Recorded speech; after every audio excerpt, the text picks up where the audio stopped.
বন্ধুসকল নমস্কাৰ। এই সময়ত পেঞ্চনাৰসকলৰ বাবে এটা ডাঙৰ খবৰ জনাবলৈ যত্ন কৰিম, যিটো একেবাৰে শেহতীয়াকৈ প্ৰকাশ হৈছে বুলি ক'ব পাৰি।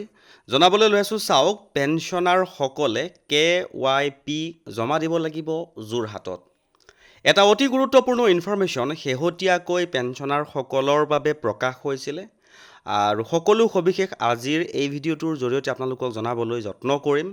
যিহেতু পেঞ্চনাৰ সৈতে জড়িত এটা গুৰুত্বপূৰ্ণ ইনফৰমেশ্যন প্ৰকাশ হৈছে, বন্ধুসকল আপোনালোকক এইখিনিতে সৰুকৈ এটা ৰিকুৱেষ্ট কৰিছোঁ, যদি প্ৰথমবাৰৰ বাবে আমাৰ চেনেলৰ ভিডিঅ' চাই আছে বা পেজৰ ভিডিঅ' চাই আছে, তেনেহ'লে পেজটো ফ'ল' কৰি দিব বা চেনেলটো ছাবস্ক্ৰাইব কৰি দিব, কিয়নো আগলৈকো আজিৰ দৰে এনেকুৱা পেঞ্চনৰ সৈতে জড়িত গুৰুত্বপূৰ্ণ ইনফৰমেশ্যনসমূহ আপোনালোকে লাভ কৰি থাকিবলৈ সক্ষম হ'ব। বন্ধুসকল আহিছোঁ শেহতীয়াকৈ যি ইনফৰমেশ্যনটো প্ৰকাশ হৈছিলে যে পেঞ্চনাৰসকলে KYP জমা দিব লাগিব যোৰহাটত, আৰু ইনফৰমেশ্যনটো এনেকৈ প্ৰকাশ হৈছিলে। আপোনালোকৰ সন্মুখত মই মূল ইনফৰমেশ্যনটো হাইলাইট কৰিবলৈ যত্ন কৰিছোঁ।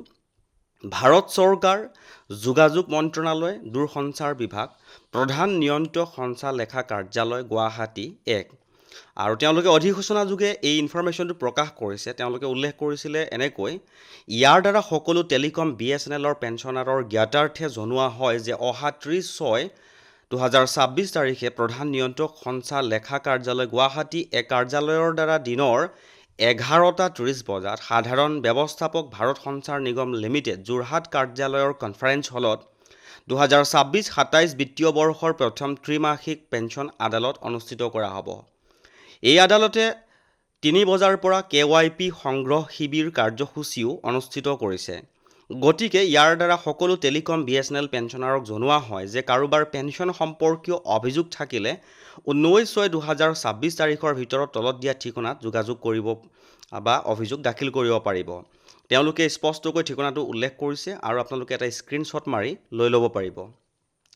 বন্ধুসকল পেঞ্চনাৰসকলৰ কাৰণে শেহতীয়াকৈ এটা যি দৰকাৰী ইনফৰমেশ্যন প্ৰকাশ হৈছিলে জনাবলৈ যত্ন কৰিলোঁ। যদি ইনফৰমেশ্যনটো ভাল লাগিছে বা আপোনাৰ যদি কোনো তেনেকুৱা চিনাকি পেঞ্চনাৰ আছে, তেনেহ'লে এবাৰ ইনফৰমেশ্যনটো শ্বেয়াৰ কৰি দিব।